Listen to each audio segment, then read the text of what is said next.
I think that is so cool and refreshing to see this mashup of different genres. We have horror, the comedy, the romance. What were Yes. those conversations with the director and you and the cast to kind of nail that very heightened, specific tone? So yeah, before going into filming, I made sure to have a few conversations with the director Zelda Williams because I had my own perception of like what the tone would be initially after reading the script, and I just wanted to make sure that we were seeing eye to eye on things, and so Mhm. it really helped. I asked her certain questions like.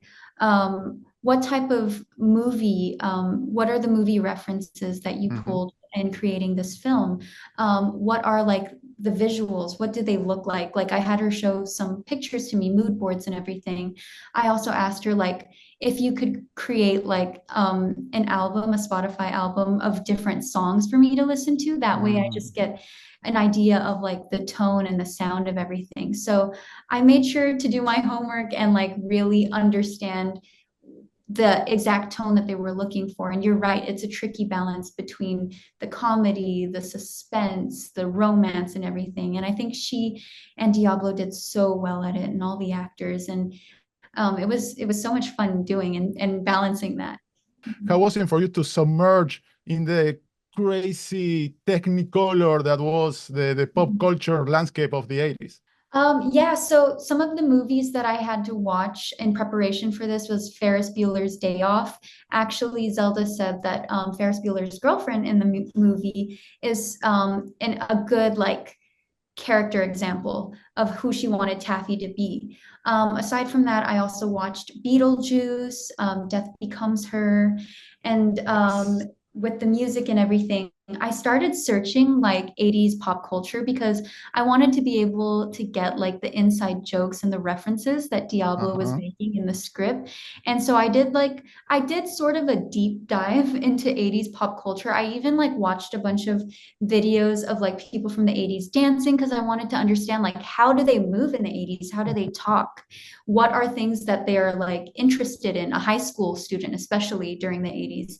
And what are like some of the looks that they had? So yeah, I just really tried to immerse myself in the 80s and really understand like the psyche of a high school student in the And 80s. you did an amazing job because in a way, yes, you are bringing to life this kind of archetype of the cheerleader, the valley girl of the Mhm. 80s. But at the same time, she's more than that. She's not the Mhm. traditional, I don't know, evil or simple mean girl. We see Mhm. another side of Taffy. How was it for you to explore all those different aspects of the character?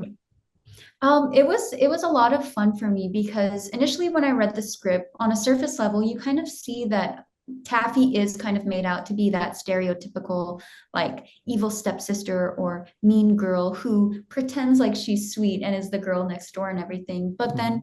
if you really do a deep dive into the character and how she sees Lisa and how she is around her family and friends, you'll understand that like she is very genuine and earnest and truly loves Lisa.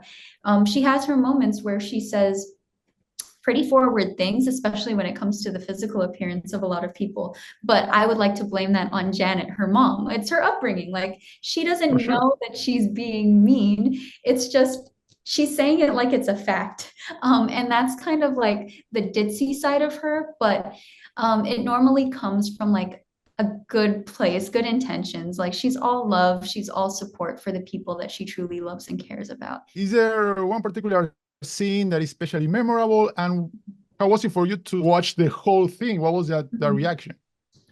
I would say my most favorite scene that we filmed of all was the scene where Catherine Cole, Henry, and I were finally in one scene together. That is actually the climax of the film as well. So a lot was going on, technicality wise, and just like in real life too. Like we were all together having throwing banter on set and just having a good time. We filmed this like almost 2 years ago actually, and I kind of forgot about some of the scenes that we filmed. So when I watched it pretty recently, I was pleasantly surprised because honestly, I forgot how much I was in the movie. So I kept on popping up. But it was also kind of strange because I've never played a character from the 80s. So it's almost like when I was watching myself, it's like I wasn't watching myself. Like I wasn't seeing Liza Soberano, I was seeing Taffy, which was a good thing. And I hope other people see that too in the movie. But yeah, it was so much fun seeing it all together. Cause like when you're filming, you don't hear the music, right? You don't see Yeah. the special effects and everything. But even during filming, it was already so magical. So when I finally saw it together, like as a whole, it just made even more sense to me. And it became even more fun than what I had initially imagined.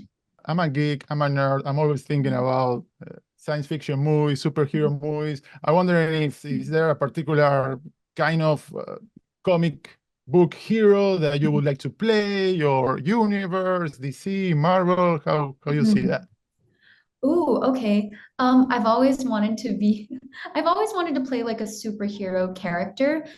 There's not one in particular, but I wouldn't mind being in any of the universes, whether it be the Marvel Avengers universe or the DC universe. I just want to play a superhero in general, or I want to play like someone from the supernatural world. I actually want to play a Interesting. monster myself, like either a zombie or a vampire or anything. Cool, cool. We have many movies coming. We have Blade coming out. It's Yeah. a superhero movie with vampires, so who knows? Yeah. Fingers crossed. Thank you Yeah. so much for your time, Liza. Thank you Congratulations so again. much. I want to see a movie or a TV show named Diablo and Zelda. I want that. Sounds super cool. We sound like a crime fighting duo. This story, Frankenstein, is over 200 years old. Why do you think it's so consistently prevalent on our popular culture? And how important was it for you to help bring to life the first version that is written by a woman, directed by a woman, and that has a female protagonist? Well, it's interesting because, as you know, the whole Frankenstein legend began with a woman, Mary Shelley, who wrote the novel. And I think the reason the myth continues to be so prevalent, 200 years later, is because we're obsessed with the idea of playing God and creating life and being able to reanimate people. It's like just this compulsion, I think, that we have as humans. It's a dream. And so, yeah, I mean, I was drawn to the myth as well, like many people before me. And in terms of the importance of this perspective, I mean, that was everything to me because I had seen a lot of these stories about sort of, creating the perfect woman, but I had not really seen this story from the perspective of a woman. So, and then for us to do it as a female team, that's pretty cool. Zelda, I think that directors are in a way a little bit like mad scientists. You have to put different pieces together, you have to make it work. How was the process of assembling the perfect cast? And what do you think that the protagonists, these actors, brought to this cinematic creature? I mean, thankfully, initially in reading, I was worried about casting creature. I think we both were because there's not a lot of people that get very excited about going like, hey, do you want to be in 7 hours of prosthetic makeup and also then not have any lines? And thankfully, knowing Cole as long as I knew he always wanted to be a monster. So I brought it to him, and playing a monster is such a wonderful mantle, but it's not for everyone, and he was thankfully ecstatic. So that worked out extremely well. And then in finding the chemistry for Lisa, I wanted to find someone fearless, and Catherine's completely fearless. Obviously, the 80s, very important in the film. How was it for both of you to capture that era at different stages? Well, for me, I have a very personal connection to the 80s because I grew up in the 80s. So there was just a lot of nostalgia there for me. And so I just kind of, a lot of I just have an emotional connection to that zeitgeist. And in terms of capturing it in the script, I mean, obviously there was, the slang I had to make sure was period appropriate. That part is always fun. But also just sort of capturing the vibe of the times. It was definitely not as accepting of a time. And I think a lot of people felt isolated and alienated then, and I kind of wanted to capture that in the script. Yeah, I think the first thing I did start going into was very much the production design. Production and costume pretty simultaneously, but I wanted to create the world that they were in.